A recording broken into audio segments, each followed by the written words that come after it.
Jerome Powell was very, very clear. We're going to start the cuts before we hit that 2% PCE. That 2% inflation rate has been their magic marker for the last 18 months.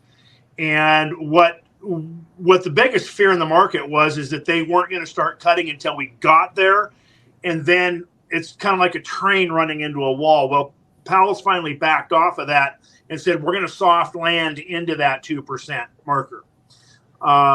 So there's that. It looks like right now he wouldn't, when he was asked, well, when can we expect cuts? He was kind of, vague, evasive. There's enough variables in the market that we want to be careful of when we start pulling the trigger on that.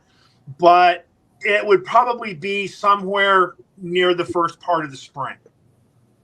So we've got some indicators. And the biggest thing is as long as they're going to continue.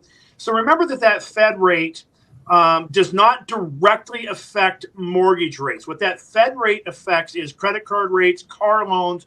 It's an overnight borrowing rate that banks borrow money on. But because it's attached to the inflation, mortgage rates always follow inflation. So if inflation's coming up, mortgage rates are coming up. And the reason why is because people are moving to the treasury bonds. And so all of this is so interconnected. So we watch these inflation markers, and then we watch what the Feds do with these rates. And the bigger concern in the marketplace right now is still the unemployment numbers, and is quite frankly the credit card load that families are carrying right now.